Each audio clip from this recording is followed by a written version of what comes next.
Flood Protection Secrets, the podcast to the protection against heavy rain and flooding, by Dr. Flood, Andreas Klippe.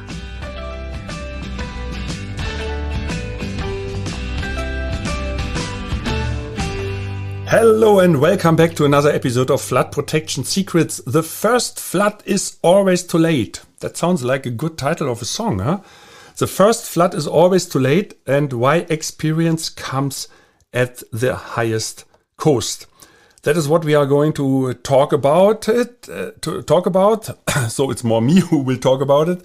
And great to have you here again. Today I want to talk about something that I have seen many times in different countries, in different industries, and in different situations. The first flood, because there is one pattern that repeats itself again and again. Whether you are in Europe, in the Americas, in Asia, in Africa, in Australia, it is the same pattern. It repeats again and again. People do not act before the first flood, they act after. Yeah. Let me take you into a situation. It is a normal day. Operations are running, people are working, everything feels under control. Then the weather changes, heavy rain begins. At first, nothing unusual. Then water starts to collect outside, around the building, and then it finds a way inside.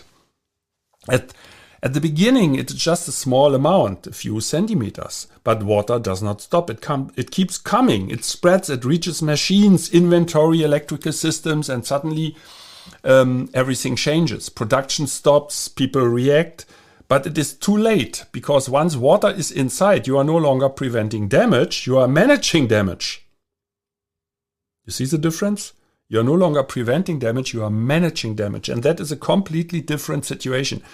Let us look at what happens next. For businesses first. Huh? You know, when I talk to you, I don't know who you are. Perhaps you are a business manager who is responsible for a manufacturing site or for a hotel or offices or a commercial mall. Or you are a governmental servant who is responsible for hospital, for the airport, for subway stations, or public schools, universities, or you are a private homeowner, yeah, or you are an architect who is developing the plans for your customers, yeah. For businesses first, operations are interrupted, deliveries cannot be fulfilled. Whether it is a product delivery or a service delivery, yeah? Customers are affected and your suppliers are informed that production is delayed. So the entire chain is impacted. Machines are damaged. Replacement takes time, sometimes months. And how about the costs? They increase rapidly. Cleaning, repair, replacement, downtime, and then comes something that is even more critical. Trust.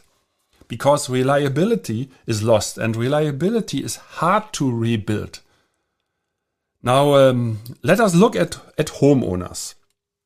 The same situation, different scale. Water enters the house, rooms are affected, furniture is damaged, you cannot stay, you have to leave. Drying starts, renovation begins, weeks pass, sometimes months, sometimes years, and during that time, your home is no longer your home. This is the moment when awareness is created after the flood. But here's the problem. This awareness comes at the highest possible price, because now you understand the risk, but only after the damage has happened. And this is why I say the first flood is always too late.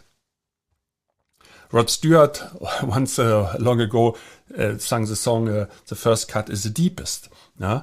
But here I say the first flood is always too late. Yeah, here we are already. Today it's a short episode, but I still don't want to end it without having shared one of my golden nuggets with you. So here it comes.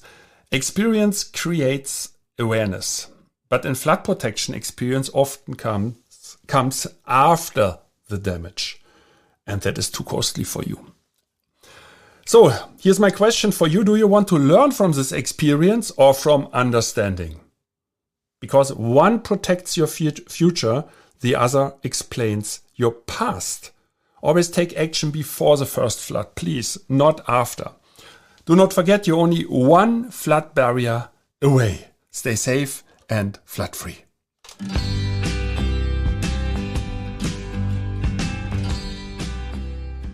Flood Protection Secrets, the podcast to the protection against heavy rain and flooding, by Dr. Flood, Andreas Klippe.